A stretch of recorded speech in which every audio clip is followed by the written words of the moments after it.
ಓಂ ಹ್ರೀಂ ಭೈರವಿ ಕ್ಲಾಂ ಹ್ರೀಂ ಸ್ವಾಹ. ನಮಸ್ಕಾರ. ರಾಶಿ ಫಲಗಳ ಬಗ್ಗೆ ಮಾತಾಡೋದಕ್ಕಿಂತ ಮುಂಚೆ ಕೆಲವು ವಿಚಾರಗಳನ್ನ ಹೇಳ್ಬೇಕು. ಏನಂತಂದ್ರೆ ನೋಡಿ, ಒಂದೇ ರಾಶಿಯಲ್ಲಿ ಸಾವಿರಾರು ಜನ, ಲಕ್ಷಾಂತರ ಜನ ಹುಟ್ಟಿರ್ತಾರೆ. ಒಂದೇ ನಕ್ಷತ್ರದಲ್ಲಿ ಹುಟ್ಟಿರ್ತಾರೆ, ಒಂದೇ ಡೇಟ್ ಅಲ್ಲಿ ಹುಟ್ಟಿರ್ತಾರೆ. ಈ ನ್ಯೂಮರಾಲಜಿ ಪ್ರಕಾರ ಈ ರಾಶಿ ಫಲದ ಬಗ್ಗೆ ಹೋಗೋದಕ್ಕಿಂತ ನಾವು ಯಾವಾಗಲೂ ಕೂಡ ಹಸ್ತ ಸಾಮುದ್ರಿಕೆಯಲ್ಲಿರುವಂತಹ ರೇಖೆಗಳನ್ನ ಮ್ಯಾಚ್ ಮಾಡಬೇಕು. ಇದರಲ್ಲಿ ವೆಸ್ಟರ್ನ್ ಪಾಮಿಸ್ಟ್ರಿ, ನಾಡಿ ಪಾಮಿಸ್ಟ್ರಿ, ಆಮೇಲೆ ಭಾರತೀಯ ಹಸ್ತ ಸಾಮುದ್ರಿಕ ಬಹಳಷ್ಟಿದೆ. ಇದ್ರಲ್ಲಿ ಸಂಶೋಧನೆಗಳು ಆಗಿದೆ. ಇವಾಗ ನೀವೇನ್ ಮಾಡ್ಬೇಕು ಅಂತಂದ್ರೆ, ಜಾತಕದಲ್ಲಿ ನಿಮಗೆ ವಿವಾಹ ಯೋಗ, ಉದ್ಯೋಗ ಯೋಗ ಇದೆ ಅನ್ಕೊಳ್ಳಿ, ಗಜಕೇಸರಿ ಯೋಗ ಇದೆ ಅನ್ಕೊಳ್ಳಿ, ಮಾಳವ್ಯ ಯೋಗ ಇದೆ ಅನ್ಕೊಳ್ಳಿ, ಅದು ಹಸ್ತದಲ್ಲಿ ರಿಫ್ಲೆಕ್ಟ್ ಆಗ್ಬೇಕು. ಇಲ್ಲಿರುವಂತಹ ಸೂಕ್ಷ್ಮ ರೇಖೆಗಳನ್ನ ನೋಡಿ ಜಾತಕ ಮತ್ತು ಹಸ್ತವನ್ನ ಮ್ಯಾಚ್ ಮಾಡ್ಬೇಕು. ಯಾಕೆಂದ್ರೆ ನಮ್ಮ ಬರ್ತ್ ಟೈಮ್ ಸರಿ ಇರಲ್ಲ, ನಮ್ಮ ಡೇಟ್ ಆಫ್ ಬರ್ತ್ ಸರಿ ಇರಲ್ಲ. ಸರ್ ನನಗೆ ಗೊತ್ತಿಲ್ಲ ಸರ್ ಯಾವ್ದೋ ಡೇಟ್ ಅಂತ ಹೇಳ್ತಾರೆ ಅಂತ ಹೇಳ್ತಿರ್ತಾರೆ. ಹಾಗಾಗಿ ಹಸ್ತವನ್ನ ಪ್ರಮುಖವಾಗಿ ಪರಿಗಣಿಸಿ. ಯಾಕೆಂದ್ರೆ ನಿಮ್ಮ ಫಿಂಗರ್ ಪ್ರಿಂಟ್ಸ್, ನಿಮ್ಮ ಒಂದು ಲೈನ್ಸ್ ಯಾವತ್ತೂ ಚೇಂಜ್ ಆಗಲ್ಲ. ಒಬ್ರು ಇರೋ ಹಾಗೆ ಇನ್ನೊಬ್ರಿಗೆ ಇರಲ್ಲ. ಅದು ನಿಮ್ಮ ಇಂಡಿವಿಜುವಲ್, ವೈಯಕ್ತಿಕ. ಎರಡನ್ನೂ ಮ್ಯಾಚ್ ಮಾಡಿ ಉದ್ಯೋಗದ ಬಗ್ಗೆ, ವಿವಾಹದ ಬಗ್ಗೆ, ಫೈನಾನ್ಷಿಯಲ್ ವಿಚಾರಗಳ ಬಗ್ಗೆ ಬಹಳ ಸ್ಪಷ್ಟವಾಗಿ ಹೇಳ್ಬೋದು. ಇದ್ರ ಬಗ್ಗೆ ನನ್ನ ಸಂಶೋಧನೆ ಇದೆ. ನನ್ನ ಹತ್ರ ಸುಮಾರು 10,000 ಹಸ್ತದ ಫೋಟೋಗಳಿದೆ, ಜಾತಕಗಳನ್ನ ಮ್ಯಾಚ್ ಮಾಡಿದ್ದೀನಿ. ಸೊ ಆವಾಗ ಏನಾಗುತ್ತೆ, ಹೇಳುವಂತ ಒಂದು ಪ್ರೆಡಿಕ್ಷನ್ ನಿಜ ಆಗುತ್ತೆ, ತುಂಬಾ ಕ್ಲಾರಿಟಿ ಇರುತ್ತೆ. ಯಾಕೆಂದ್ರೆ ಅಲ್ಲಿ ಶುಕ್ರ ಗ್ರಹದ ಲೈನ್ಸ್ ಟಚ್ ಆಗ್ತಿರೋದು, ಹಸ್ತದಲ್ಲಿ ಶುಕ್ರದ ಲೈನ್ಸ್ ಗಳನ್ನ ನೋಡ್ಕೊಂಡು, ಜಾತಕವನ್ನು ನೋಡ್ಕೊಂಡು ಹೇಳೋದ್ರಿಂದ ಕನ್ಫರ್ಮ್ ಆಗಿ ಗೊತ್ತಾಗುತ್ತೆ. ಸೊ ಈ ಬಗೆಯಲ್ಲಿ ನಿಮ್ಮ ಜಾತಕವನ್ನ ವಿಶ್ಲೇಷಣೆ ಮಾಡಬೇಕಾದ್ರೆ ಭೈರವಿ ಆಶ್ರಮವನ್ನು ಸಂಪರ್ಕಿಸಿ, ಕನ್ಸಲ್ಟೇಷನ್ ತಗೊಳ್ಳಿ, ಕಾಲಾವಕಾಶವನ್ನ ಕೊಡಿ. ನಾನು ಅದನ್ನ ಅನಲೈಸ್ ಮಾಡಿ ನಿಮ್ಮೊಟ್ಟಿಗೆ ಮಾತಾಡ್ತೀನಿ. ವೃಶ್ಚಿಕ ರಾಶಿ 2026 ಮೇ 18ನೇ ತಾರೀಕಿನ ನಂತರದಲ್ಲಿ ವೃಶ್ಚಿಕ ರಾಶಿಯಲ್ಲಿ ಜನಿಸಿದಂತವರಿಗೆ ಏನೆಲ್ಲ ಪಾಸಿಟಿವ್, ನೆಗೆಟಿವ್ ವಿಚಾರ ಇದೆ ಅಂತ ನಾವು ನೋಡೋದಾದ್ರೆ, ರಾಷ್ಟ್ರಾಧಿಪತಿಯಾಗಿರುವಂತಹ ಕುಜಗ್ರಹ ಬಂದು 6ನೇ ಮನೆಯಲ್ಲಿ ಇರುವಂತದ್ದು ಆರೋಗ್ಯದಲ್ಲಿ ಸಮಸ್ಯೆಗಳನ್ನು ಖಂಡಿತಗಳು ಕೊಡ್ತಾನೆ, ಸಣ್ಣ ಪ್ರಮಾಣದಲ್ಲೇ. ಬಟ್ ಯೂಶುವಲ್ ಆಗಿ ರಾಷ್ಟ್ರಾಧಿಪತಿ ಸ್ವಂತ ಮನೇಲಿದ್ದಾಗ ದೊಡ್ಡ ಮಟ್ಟದ ಆರೋಗ್ಯ ಸಮಸ್ಯೆಗಳೇನು ಇಲ್ಲ. ಬಟ್ ಸಣ್ಣ ಪ್ರಮಾಣದಲ್ಲೇ ಇಶ್ಯೂಸ್ ಗಳನ್ನ ನೋಡ್ಬೇಕಾಗತ್ತೆ. ಯೂಶುವಲ್ ಆಗಿ ಬೋನ್ಸು, ಮಸಲ್ಸು, ಬೆನ್ನು ಮೂಳೆ ನೋವು, ಈ ತರದ ಸಮಸ್ಯೆಗಳನ್ನ ನೀವು ನೋಡ್ಬೇಕಾಗತ್ತೆ. ಇದನ್ನೆಲ್ಲ ಮ್ಯಾನೇಜ್ ಮಾಡ್ಕೋಬಹುದು, ಅದೇನು ದೊಡ್ಡ ಪ್ರಮಾಣದ ಸಮಸ್ಯೆ ಏನಲ್ಲ.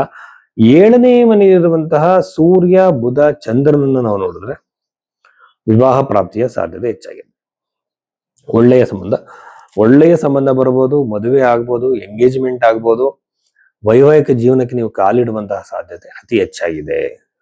ಅಷ್ಟಮಾಧಿಪತಿ 7ನೇ ಮನೆ ಇರೋದ್ರಿಂದ ಯೂಶುವಲ್ ಆಗಿ ಒಂಥರ ಪ್ರೆಡಿಕ್ಷನ್ ಏನಂತಂದ್ರೆ, ನಿಮ್ಮ ಒಂದು ಲೈಫ್ ಪಾರ್ಟ್ನರ್ಗೆ ಅವರ ಪಿತ್ರಾರ್ಜಿತ ಆಸ್ತಿ ಸಿಗ್ಬೋದು. ನಿಮ್ಮ ಲೈಫ್ ಪಾರ್ಟ್ನರ್ಗೆ ಯಾವುದೋ ಒಂದು ಪ್ರಾಪರ್ಟಿ ಬರ್ಬೇಕಾಗಿರುತ್ತೆ, ಅದು ಬರುವಂತ ಸಾಧ್ಯತೆ ಈ ಟೈಮ್ ಪೀರಿಯಡ್ ಅಲ್ಲಿ ಅತಿ ಹೆಚ್ಚಾಗಿರುತ್ತೆ. ನವಮಾಧಿಪತಿ 9ನೇ ಮನೆ ಅಧಿಪತಿ 7ನೇ ಮನೆ ಇರುವಂತದ್ದು, ಹಾಗೇನೆ 10ನೇ ಮನೆ ಅಧಿಪತಿ 7ನೇ ಮನೆ ಇರುವುದು, ಯೂಶುವಲ್ ಆಗಿ ನಿಮ್ಮ ಲೈಫ್ ಪಾರ್ಟ್ನರ್ಗೆ ಜಾಬ್ ಸಿಗುವಂತದ್ದು, ಇವೆಲ್ಲ ಆಗುತ್ತೆ.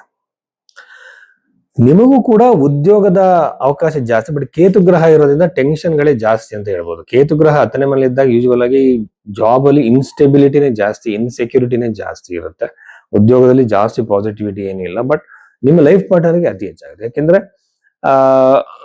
ಅಲ್ಲಿಂದ ದಶಮ ಭಾವದಲ್ಲಿ ರಾಹು ಬರ್ತಾನೆ, ವೃಷಭ ರಾಶಿ. ಸೊ ಇವೆಲ್ಲ ಕೂಡ ನಾವು ಗಮನಿಸಬೇಕಾಗತ್ತೆ.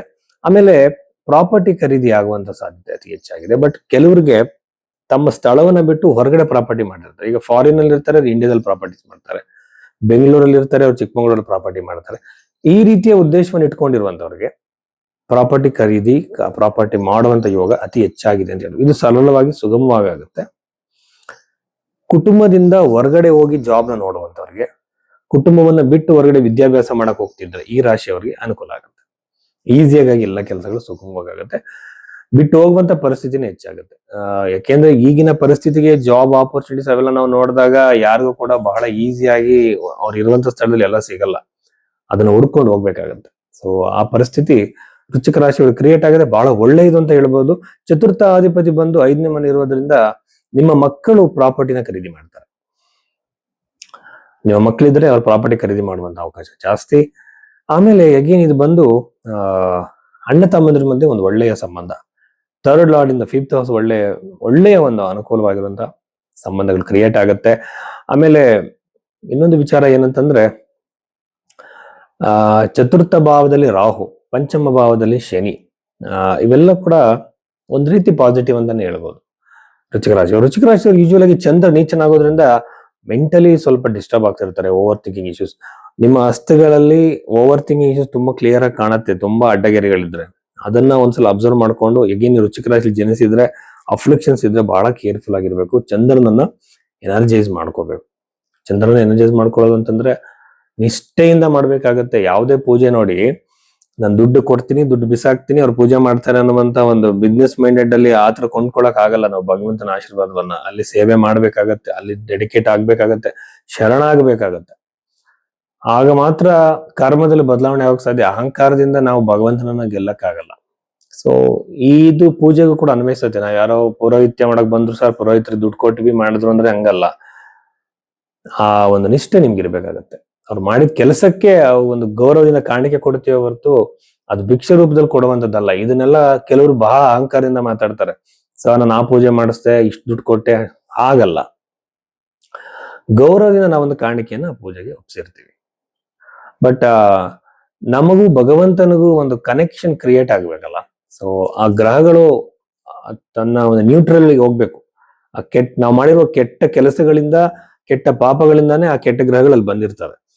ಅದನ್ನ ನಾವು ಪರಿಹಾರ ಮಾಡ್ಕೋಬೇಕು ಅಂದ್ರೆ ದಾನ ಧರ್ಮಗಳನ್ನು ಮಾಡಬೇಕು, ಯಂತ್ರಗಳನ್ನು ಪೂಜೆ ಮಾಡಬೇಕು, ಮಂತ್ರ ಜಪಗಳನ್ನು ಮಾಡಬೇಕು, ಸರೆಂಡರ್ ಆಗಬೇಕು. ಕೆಲವು ಟೈಮಲ್ಲಿ ಒಪ್ಕೊಳ್ಬೇಕಾಗತ್ತೆ. ಕೆಲವು ಕರ್ಮಗಳನ್ನ ಅಳಿಸಾಕಕ್ ಆಗಲ್ಲ.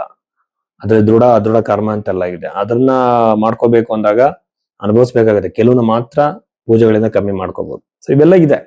ಸೊ ಇಷ್ಟು ವಿಚಾರಗಳು ವೃಶ್ಚಿಕ ರಾಶಿಗೆ ಸಂಬಂಧಿಸಿದ್ದು.